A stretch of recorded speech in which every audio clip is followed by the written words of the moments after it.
अभी वक्त है कि खुदा की आवाज को सुने। रात से पता नहीं खुदा की बात को समझता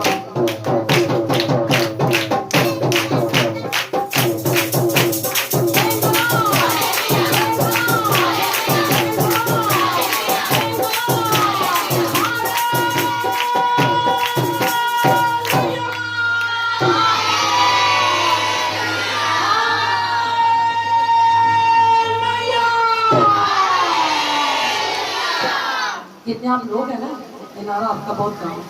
मेरा गला इतना ज़्यादा खराब है, मैंने गाया भी है और नारे भी बनवा दिए। आप लोगों की बात ज़्यादा निकलनी चाहिए, ठीक है? दोबारा एक नारा लगाइए।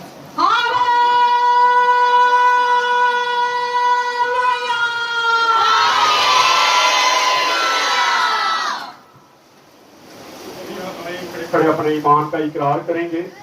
मैं ईमान रखता हूँ खुदाए कादिर मुतलक बाप पर, जिसने आसमान और जमीन को पैदा किया और उसके इकलौते बेटे हमारे खुदावंद यीशु मसीह पर, जो रूह कुदस की कुदरत से पेट में पड़ा, तुम्हारी मरियम से पैदा हुआ, पैंतुस पिलातुस की हुकूमत में दुख उठाया, मसलूब हुआ, मर गया, दफन हुआ, आगे वाह में उतर गया, 30 दिन मुर्दों में से जी उठा, आसमान पर चढ़ गया और खुदाए कादिर मुतलक बाप की दाहिनी तरफ बैठा है, जहाँ से वो जिंदों और मुर्दों की अदालत करने को आएगा। मैं ईमान रखता हूँ रूहुल कुदस पर, पाक आलमगीर कलीसिया पर, मुकद्दसों की हिफाजत, गुनाहों की माफी, जिस्म के जीतने और हमेशा की जिंदगी पर। आमीन। तशरीफ रखें।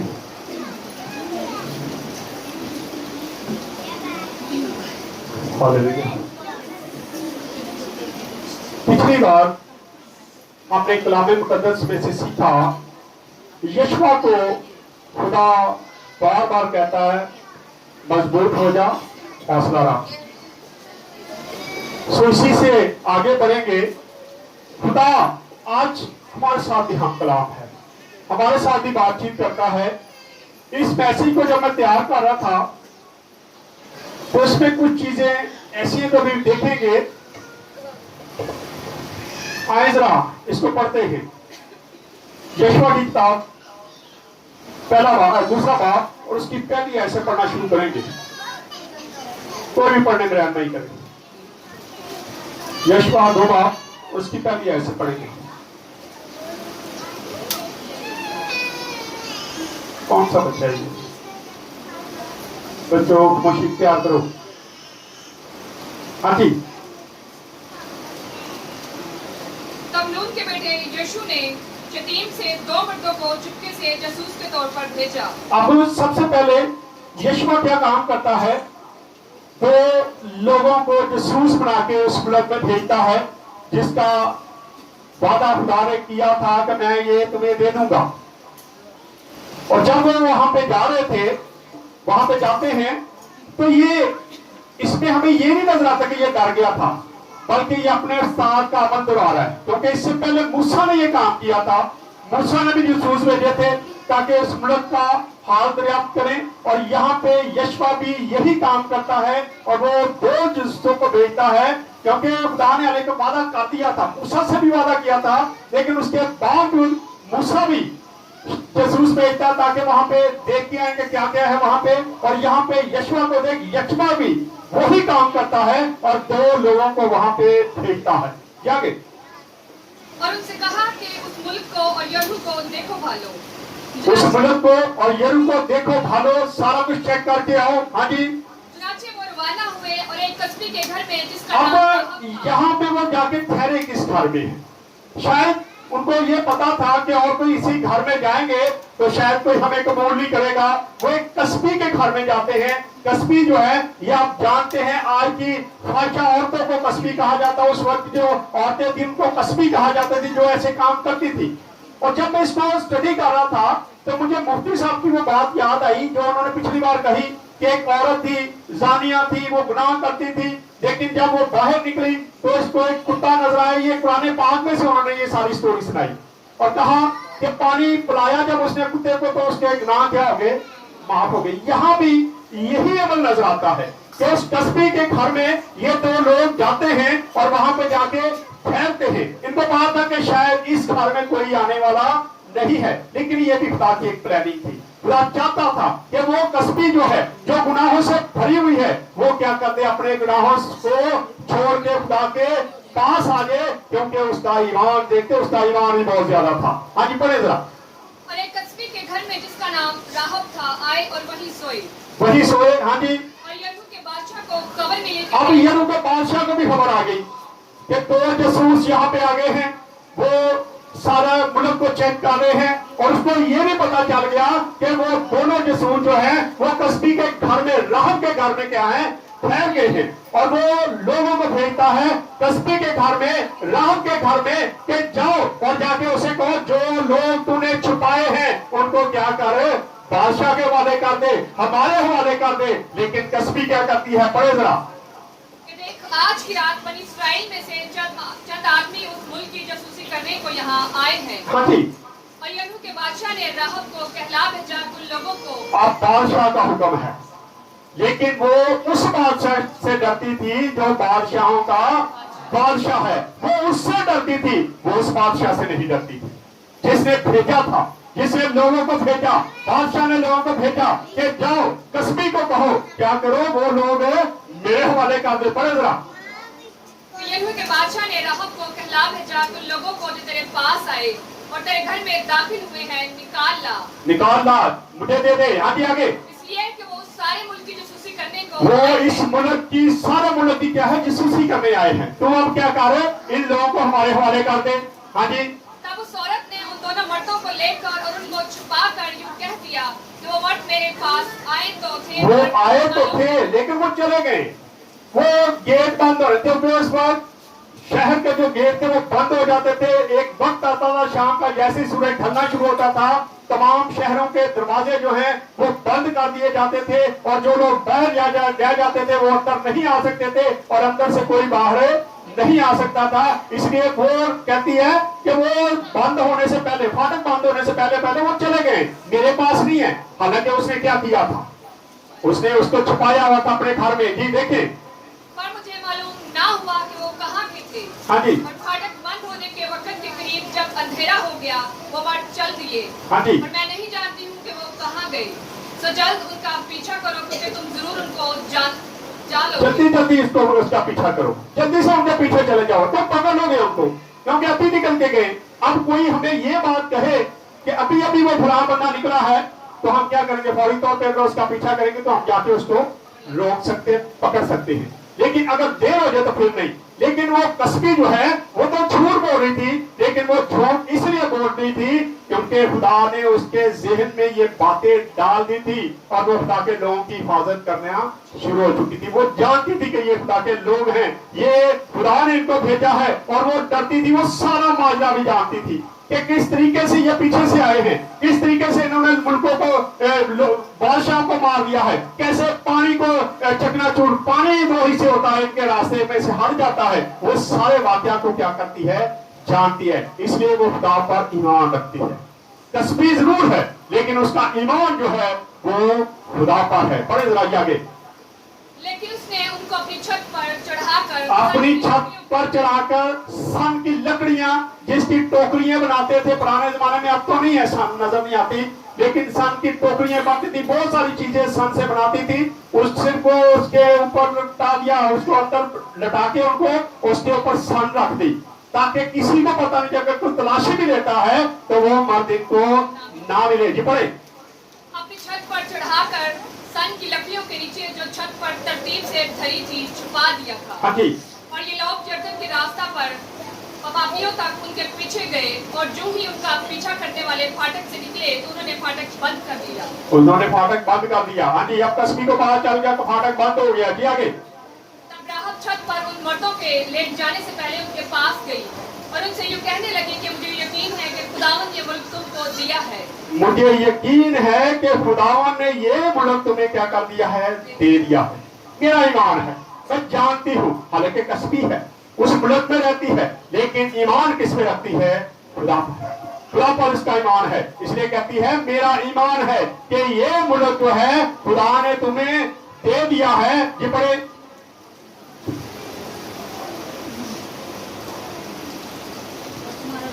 और तुम्हारा रोब हम लोगों पर छा गया है। अब रोग कैसे छा गया? 2 बंदे आए हैं, पूरा मुल्क हिल गया, बादशाह भी हिल गया, और 2 बंदों को ढूंढने के लिए हलचल मच गई। इसलिए वो जान गई कि खुदा ने अपना रोब डाल दिया है। मैंने एक बार आपको एक बात बताई थी, ये बदरू निकालने एक मैं सरियाली गांव गया, तो जब मैं वहां पे गया बहुत सारे गैर मसीही मेरे पीछे पीछे आ रहे थे, क्योंकि वो अपना काम कर चुके थे, उनसे वो बदरू नहीं निकली थी।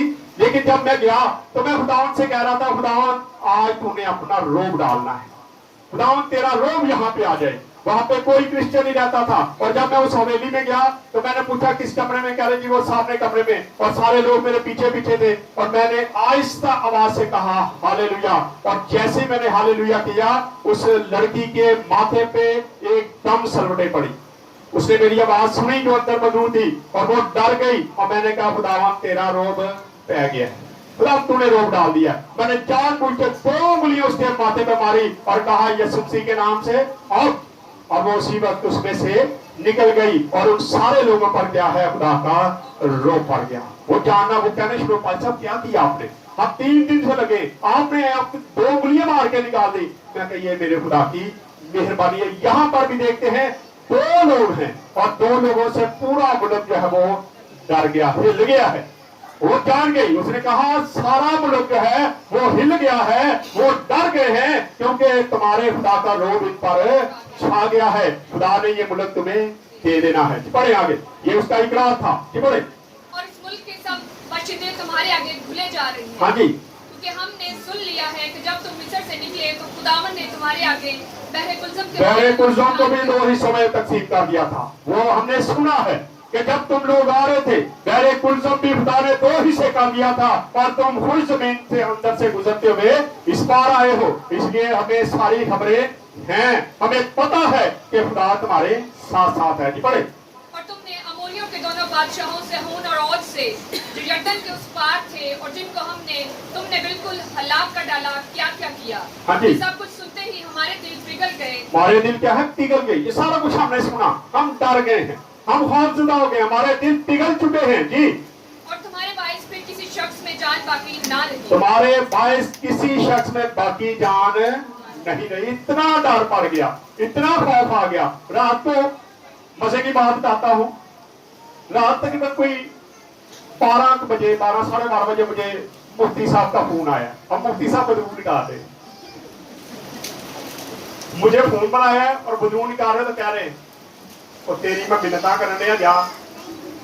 मैं क्या मुफ्ती साहब मेरी नहीं सुनो, क्यों मिन्नता कर रहे थे, ये मेरे नाल तेरी गल कराओ, देखो 1 मिनट लगेगा। फिर भी उसको कह रहे तो तेन मैं तमले पाने हैं, चले जा ये तो मेरी बेटी को छड़ दे। फिर मैं बार बार कह रहा 2 साल तू तंग करने, मैं मलाया ही पाल दिया सब खून, मैं उन्हें तेरी गल कराना, तेन लग पता जाएगा मैं संडे में जाना तो मैं देखना उत्थे बदूआ की चीका मारनिया, हूं तेरिया भी चीका ने। क्या इकरार है, वो अपने उस बदू से ये गवाही पेश कर रहा है कि पास्टर साहब के साथ हूं मिल गया है, अब तेरी खैर नहीं है। और जब मैंने बातचीत की, मैं तो ये मैनू मजबूरन इत्थे ना होना पवे, चुप करके निकल जा, चंगा रहेगा। अगर मैं आ गया तो हालत भैड़ी होएगी। 2 सेकंड नहीं लगे, सारा कुछ ठीक हो गया। मैं कहा जी अगर रात में काम करे तो मैनू याद कर लेगा, अगर मुझे आना भी पड़ा मैं आ जाऊंगा। बदरू में भी क्या है, धरती हमदा के लोग से कहते हैं हम भूल गए, हम परेशान हो गए।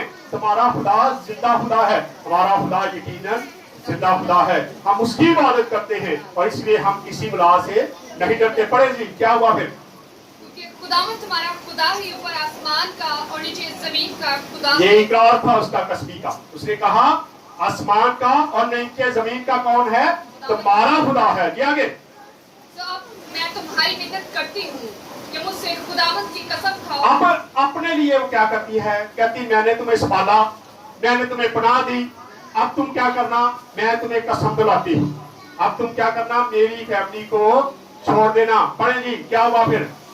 क्योंकि मैंने तुम पर मेहरबानी की है, हाँ जी, तुम भी मेरे बाप के घराना पर मेहरबानी करोगे तुम भी मेरे बाप के घराना पर क्या करोगे, मेहरबानी करोगे जी। और मुझे कोई सच्चा निशान दो। मुझे एक सच्चा निशान चाहिए, ताकि जब तुम यहाँ पे आओ मेरे घराने को छोड़ देना, मेरे बाप को छोड़ देना, मेरी माँ को छोड़ देना, मेरे भाई बहनों को छोड़ देना, मेरे रिश्तेदारों को छोड़ देना, क्योंकि मैंने तुम्हारी जान बचाई है। इसलिए तुम ये सारा मेरे साथ अहद हो जी। थोड़े आगे हो जाए, थोड़े आगे हो जाए जरा। हाँ जी, पढ़ते जाए। कि तुम मेरे बाप और माँ और भाइयों और बहनों को और जो कुछ उनका है सबको सलामत बचा लोगे। हाँ जी, थोड़े आगे हो और जाए। हमारी जानों को मौत से महफूज रखोगे। उन मर्दों ने उससे कहा कि हमारी जान तुम्हारी जान की कफील हो गई। हमारी जान तुम्हारी जान की कफील होगी, हम तुम्हारे देनदार हैं क्योंकि तुमने हमारी जान बचाई है जी। बशर्ते कि तुम हमारे उसका काम का जिक्र ना कर दो। बस अगर तू इस काम का जिक्र नहीं करेगी, ये वादा तू भी कर ले, अगर तू किसी को बताएगी कि हमने ये बात कही है, तो फिर हम ये इस जिम्मेदारी से हम फाड़ गए हैं। बड़े जरा। और ऐसा होगा कि जब खुदावंद उस मुल्क को हमारे कब्जा में कर देगा तो हम तेरे साथ मेहरबानी और वफादारी से पेश आएंगे जी। पढ़ते जाए। तब उस औरत ने उसको खिड़की के रास्ता रस्सी से नीचे उतार दिया, क्योंकि खिड़की उसका के घर रास्ता से रस्सी, क्योंकि उसका घर जो था वो दीवार पे था, उसमें दीवारें बड़ी बड़ी थी, दीवार पर उसका घर था, उसने दीवार से उनको क्या कर दिया, नीचे उतार दिया जी। आगे पढ़े। क्योंकि उसका घर शहर की दीवार पर बना था। हाँ जी, और वो दीवार पर रहती थी। जी आगे और बढ़ते उसने जाए। उनसे कहा कि पहाड़ को चल दो, ता न हो कि पीछा करने वाले तुमको मिल जाएं और 3 दिन तक वही छुपे रहना, हाँ जी। जब तक पीछा करने वाले लौट ना आए, इसके बाद अपना रास्ता लेना। तब उन मर्दों ने उससे कहा कि हम तो उस कसम की तरफ से जो तुमने हमको खिलाई है वे इल्जाम रहेंगे।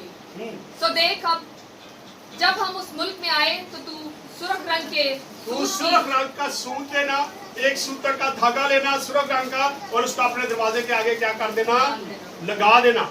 वो लगा दोगी तो हमें पता चल जाएगा कि ये घर किसका है, ये उसी राहब का है, और जितने लोग उस घर के अंदर होंगे उनको कोई भी कत्ल नहीं करेगा, लेकिन अगर घर से कोई बाहर होगा तो वो कत्ल कर दिया जाएगा और उसका कत्ल उसी पर होगा। आए एक हवाला देखते हैं, ये वादा क्यों किया गया। पढ़े जरा जी। खुरूज की किताब 12 बाब और उसकी 7 है, 76 नंबर पेज है, 12 की 7। यहाँ खुदा कहता है बड़ी इसराइल कौम से कि तुम बराजिबा करना और चौकों पे क्या करना, ब्लड लगा देना, खून लगा देना, लाल रंग लगा देना, और जो लोग घर के अंदर होंगे उन सबको क्या कर दिया जाएगा, छोड़ दिया जाएगा। जो बाहर से घर से बाहर होगा उसको क्या कर दिया जाएगा, मार दिया जाएगा। यही अमल ये डराते हैं और कहते हैं, पढ़ दे जरा इसको। और थोड़ा सा खून लेकर उन घरों में वो उसे खाएं जिनके उनके दरवाजा के दोनों बाजुओं और ऊपर की चौखट पर लगा दे। हाँ जी, क्या कर दे, चौखट के ऊपर लगा दे, दाएं बाएं ऊपर सब साइडों पे लगा दे, ताकि जब मौत का फरिश्ता आए, जब खुदा गुजरे वहां से, तो तुम्हारे लोगों को, उन लोगों को क्या करता जाए, छोड़ता जाए। यहाँ राहब के साथ भी यही वादा किया जा रहा है कि तुम सूत लगा देना, और जो घर के अंदर होंगे इस सूत से बाहर नहीं होंगे उनको क्या कर दिया जाएगा, कत्ल कर दिया जाएगा, और उनका कत्ल उन्हीं पर आएगा। यह हमें वादा किया जाता है। हम देखते हैं कि राहब जो है ये कसबी है, ये गुनाहगार है, गुनाहों से भरी हुई औरत है, लेकिन ये अपनी बातों से नहीं बल्कि अपने अमल से रासबाज कराएगी। कैसे? उसने अपनी बातों से नहीं, बातें तो उसने बहुत सारी की, लेकिन काम उसने क्या किया, उसने उन लोगों को पनाह दी और उनको वहां से भागने में उनकी मदद की। और फिर देखते हैं कि ये सारा अमल करते हुए उसने खुदा की बड़ाई भी की, उसने खुदा पर यकीन किया था कि खुदा ये करने वाला है, आसमान का खुदा, जमीन का खुदा, वह तुम्हारा खुदा है। वो इकरार करती है, इसलिए क्या करती है, उसको खुदा राजबाज ठहरा देता है। आए जरा याकूब 2 बाब और उसकी 25 आयत को पढ़ते हैं, 269 पेज है याकूब की किताब। 2 बाब। हाँ जी, 25 आयत जल्दी से पढ़ दे। इसी तरह राहब फाशा भी जब उसने कास्तों को अपने घर में उतारा और दूसरी रात से रुखसत किया, तो क्या अमाल से रातबाज ना ठहरी। क्या वो अमाल से रासबाज ना ठहरी? क्योंकि उसने क्या किया, उन जासूसों को पनाह दी थी, फिर उनको भागने में उनकी मदद की थी, इसलिए वो क्या हो गई, रासबाज ठहरी। बाइबल मुकद्दस अब उसके गुनाहों का जिक्र नहीं कर रही। बाइबल मुकद्दस को हम जब पढ़ते हैं तो राहब के गुनाहों का कोई जिक्र नहीं आ रहा कि वो गुनाहगार थी, उसने ये किया, उसने वो किया, बल्कि उसकी रास्तबाजी का काम बता रही है, उसके ईमान के बारे में बता रही है। खुदा बता रहा है खुदा के कलाम में कि खुदा ने कैसे उसको चेंज किया और वो कैसे रास्तबाज बन गई। एकदम से इतनी गुनाहगार औरत जो है वो एक अमल से क्या हुई, रास्तबाज ठहराई जाती है। और फिर एक चीज और है कि उसने जब इनको पनाह दी तो उसने अपनी जान की परवाह नहीं की। आज भी हमें भी जरूरत है कि अगर हम किसी की मदद कर सकते हैं तो अपनी जान की परवाह किए बगैर मदद करें तो खुदा आपकी हिफाजत करेगा। इससे खुदा आपकी जान को भी लंबा कर सकता है, खुदा बचा सकता है। क्योंकि ये बाइबल मुकद्दस की बातें, राहब ने बहुत बड़ा रिस्क लिया या नहीं लिया? बहुत बड़ा रिस्क था।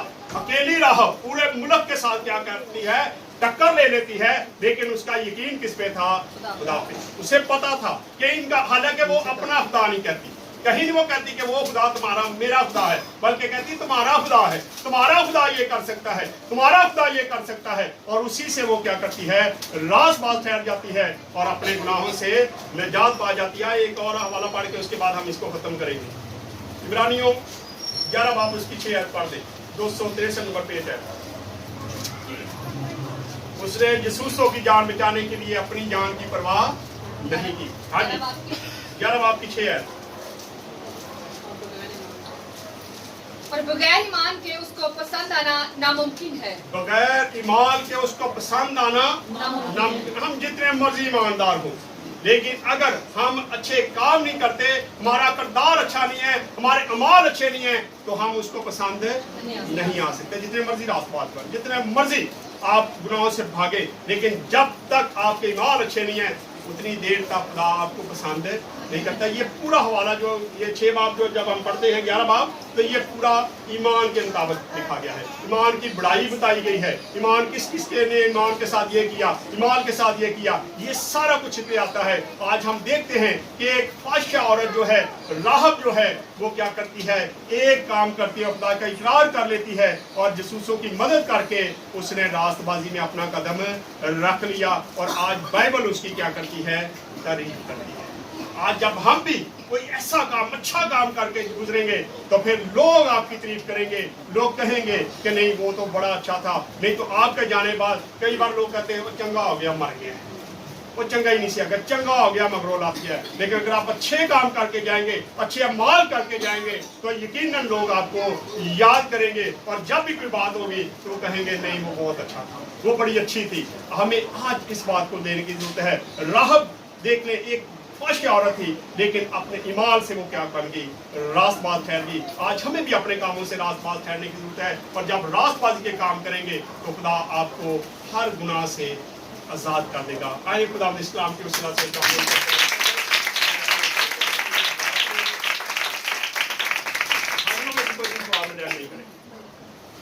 भाई रखा दुआ में रन नहीं करें।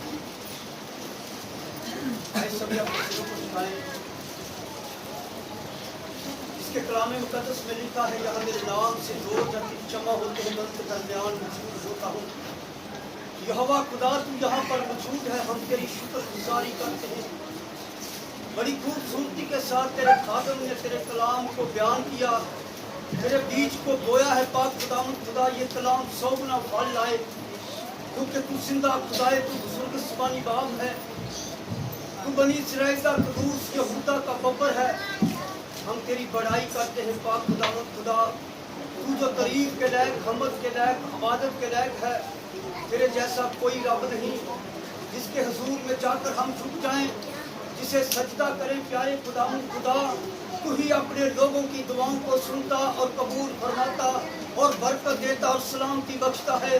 क्योंकि तू सुलह और सलामती का शहजादा है, तू इब्ने खुदा है, पाक खुदाम खुदा। मैं तेरे हुजूर से मिन्नत करता हूँ प्यारे खुदाम खुदा, तू हम सब पर रहम कर। इस कलाम के वसीला से पाक खुदा तू हम सब को बरकत देना, हमारे घरानों पर रहम करना, फजल करना और बड़ी सलामती बख्शना प्यारे खुदाम खुदा। इबादत के बाकी हिस्सा में भी पाक खुदा तू हमारी रहनुमाई करना, मदद करना और बड़ी बरकत देना पाक खुदा। मैं तेरा शुक्र तेरी तारीफ करता हूँ, यीशु मसीह के नाम से मांगता हूँ, आमीन। इश्तिहारात में सबसे पहले बातें हैं। संडे की इबादत सुबह 9:30 बजे से लेके 11:30 बजे तक होती है। पहला और तीसरा इतवार पाकिशा की इबादत का इतवार होता है। अगला संडे जो आ रहा है पाकिशा की इबादत होगी और जो लोग उसमें शरीक होना चाहते हैं पाकिशा में वो पूरी तैयारी के साथ आए ताकि खुदा के बंदर और खून को हासिल कर सकें। अगले संडे एक प्रोग्राम भी चर्च में होगा, लेकिन उसका वक्त जो है वो हम 12 बजे रखेंगे। 12 से 1 बजे तक वो प्रोग्राम होगा, 1 घंटे का प्रोग्राम होगा। जैसे पहले हमने शहीदों के लिए प्रोग्राम किया, इस बार एक हमारी बहन है जो ब्रिगेडियर बनी है। ये हमारे लिए ऑनर की बात है कि क्रिश्चियन ब्रिगेडियर बन गई और एक मेजर जनरल बन गया है। हम उनके लिए एक प्रोग्राम करेंगे ताकि और हमारे जो लोग हैं खुदा उनको भी इस तरह इस्तेमाल करें और लोग आगे आए।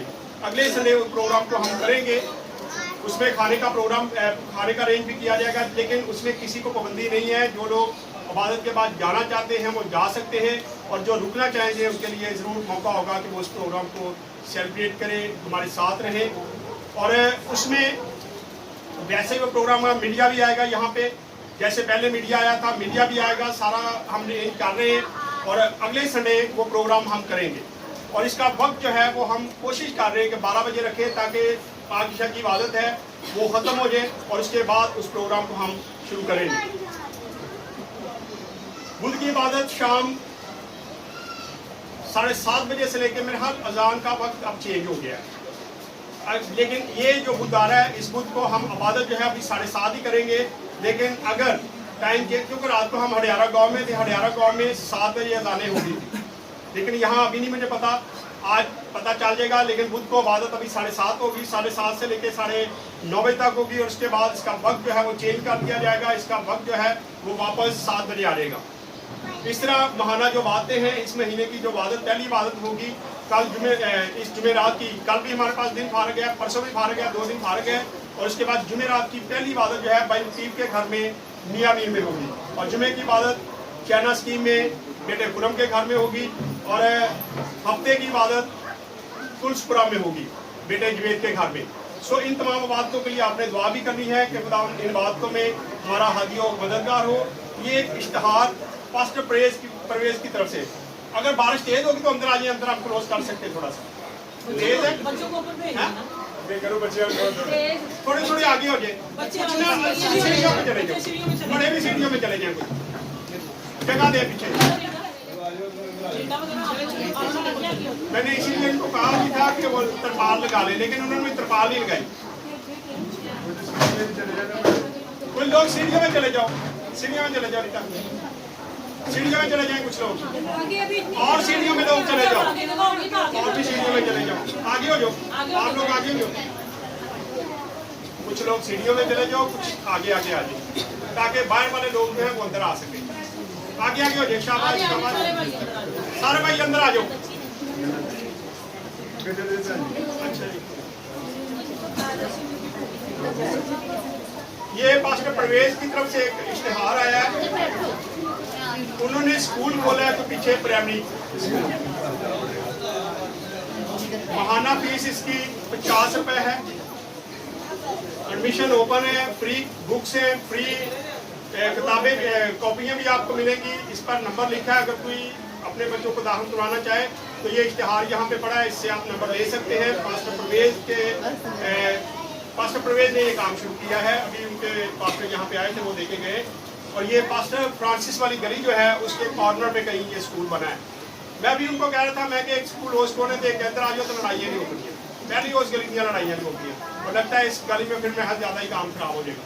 लेकिन अगर आप कोई बच्चे भेजना चाहें तो जरूर भेजें। ये इश्तहार यहाँ पे पड़ा है, इस पर फ़ोन नंबर उनका लिखा है, आप इनसे रब्ता कर सकते हैं। एडमिशन ओपन है उनके, और उन्होंने जो टाइटल दिया लिखा, आओ माँ बाप का बोझ बांटे।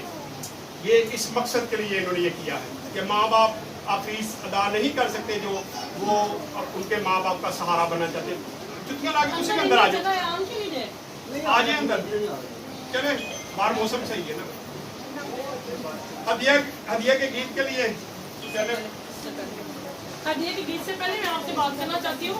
भाई साहब ने वो जो अनाउंसमेंट की है प्रोग्राम की के जो एक तो जो बने हैं आर्मी के जो बने हैं, उसके सिलसिले में एक हम प्रोग्राम करेंगे। एक जो भाई साहब को जो ओहदा मिल रहा है, आप सबके लिए ये खुशी की बात है, और कि खुदा ने जो आपके खादिम को जो है वो एक जो है इनकी जो क्या कह सकते हैं कि उसमें इजाफा हुआ है, ठीक है ना, एक तरह कह सकते हैं तरक्की है, ठीक है, एक तरक्की हुई है उनकी, उसको हम सेलिब्रेट भी करेंगे, ठीक है। आप सब आ सकते हैं क्योंकि जब यहाँ पे खाना भी होगा, हम उस सारे प्रोग्राम को सेलिब्रेट करेंगे। मीडिया भी बहुत ज़्यादा आया होगा और हम इस खुशी में भी शरीक होंगे। और भाई साहब को जो है वो हम जाहिर बात है, अगर उनकी तरक्की है तो हम उसके लिए भाई साहब को भी रख देते हैं, ठीक है ना।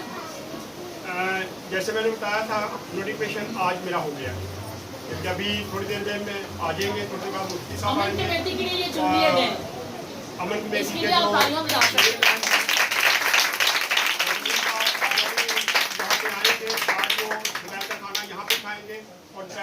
नोटिफिकेशन है वो हमें अगले संडे हम इसको सेलिब्रेट करेंगे, आप उसी सब अगले संडे उसको भी आप शरीक सेलिब्रेट करेंगे। और ये बड़े ऑनर की बात है। आपको पता है, कल फिर एक वाकया हुआ हमारे इलाके में। कल फिर जो दीवार का मसला था रुक गया था। मैं बड़ी देर से उनको कहता था कि ये रुका नहीं है, कुछ करे। कल उन्होंने बैरियर लगाना शुरू किया, और फिर जब मैं वहाँ पे पहुँचा, मुझे फ़ोन किया, मैं पहुँचा, बाजी ताजी ने मुझे फ़ोन किया, फिर वो अखबार ने मुझे फ़ोन किया, और जब वहाँ पे हम पहुँचे, हम सारे इकट्ठे हो गए, वो ज़बरदस्ती लगाने की कोशिश कर रहे थे बैरियर। और फिर लड़के भी आ गए, हम बातचीत कर रहे थे, लड़कों ने उखाड़ कूदते और मारे। हमने कहा कि हमारे साथ बैठ के बात करें, हम इस तरह आपको जबरदस्ती यहाँ तो हम दीवार करने देंगे और ना ही बैरियर लगाने देंगे। आप बैठ के बात कर लें तो हम आपसे बात करने के लिए तैयार हैं, लेकिन अगर आप ज़बरदस्ती कुछ करेंगे तो हम करने के लिए आपको राज़ी नहीं है, ना हम करने देंगे। और ये खुदा करे, जब मेरा नोटिफिकेशन हो गया आज, तो इससे भी हमें एक और हेल्प मिलेगी, हम इसको भी आगे लेके जा सकते हैं। हमारे पास एक और पावर आ जाएगी, क्योंकि हमारे साथ बहुत सारे जो लोग हैं वो खड़े हो जाएंगे। अमन कमेटी जो है अभी तक यहाँ पे पूरे इकट्ठे नहीं हुए, लेकिन जब हम इकट्ठे करेंगे तो आप देखेंगे उसमें हिंदू, सिख, क्रिश्चियन, मुस्लिम, पारसी, तमाम 6 मज़ाहब हैं हमारे मुल्क में, और 6 के 6 मज़ाहब जो हैं वो उस अमन कमेटी का हिस्सा है। और जब भी कोई प्रोग्राम होता है, जहाँ पे कोई मसला होता है, ये 6 की 6 कौमें जो हैं वो एकदम से इकट्ठी हो जाती है, और हमारी कोशिश होती है कि हम हर जगह पे अमन को कायम रखें, लड़ाई झगड़े ना होने दें। इस कमेटी का मकसद ये होता है, और इसलिए उनका शुक्र है कि मैं आपको पता, मैं बढ़ चढ़ के इसमें हिस्सा लेता था। मैं अपनी जान की परवाह, जैसे राहत कस्बी अपनी जान की परवाह नहीं करती, लेकिन वो आगे बढ़ के उनको बचाती है। मेरी भी कोशिश होती है कि मेरी कौम के लिए कोई मसला हो तो मैं अपनी जान की परवाह नहीं करता, बल्कि मैं वहाँ पे पहुँचता हूँ, और मेरी कोशिश होती है कि मैं अपनी कौम के साथ जाके खड़ा हो जाऊँ। इसलिए खुदा ने मुझे तरक्की दी, खुदा उनका शुक्र है कि खुदा ने मुझे इस अहदे पर भी फैज़ किया है। बहुत जल्द इसके कार्ड भी हम बनवाएंगे, फिर आपको कार्ड भी मिलेंगे, आप देखेंगे कि इसकी क्या वैल्यू है। अंदर आ जाइए जी, हदिये के लिए गीत जाते हैं। हम इसको इस तरह से सेलिब्रेट करेंगे जिस हमारे हमारे बच्चे कामयाब होते हैं या हमारे खानदानों में कामयाब होता है, तो हम उसकी खुशी करते हैं। उसी तरह पैसा खड़े होके कहना है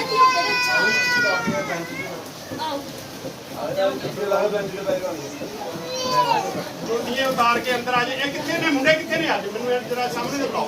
इतने मुंडे फैसले ही है। मैं उदों ने कहीं तरपाल डाल मैं कहा सी वो कहंदा वो मसला बन गया ना, तरपाल ने कितनी सारी चीज़ां से वो कितनी कितने लेता है, बारिश पई है। मैं उन्हें कहना अंदर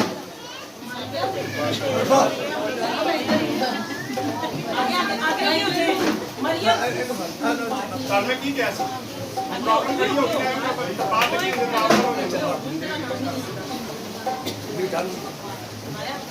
चले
या जात को खुदावन से सबमिट और ड्रॉ में एंड माय भाई हालेलुया खुदाए काबिल मुतले बुजुर्ग आज समानी बाप तेरे नहायत शुक्रगुजार हैं कि खुदावन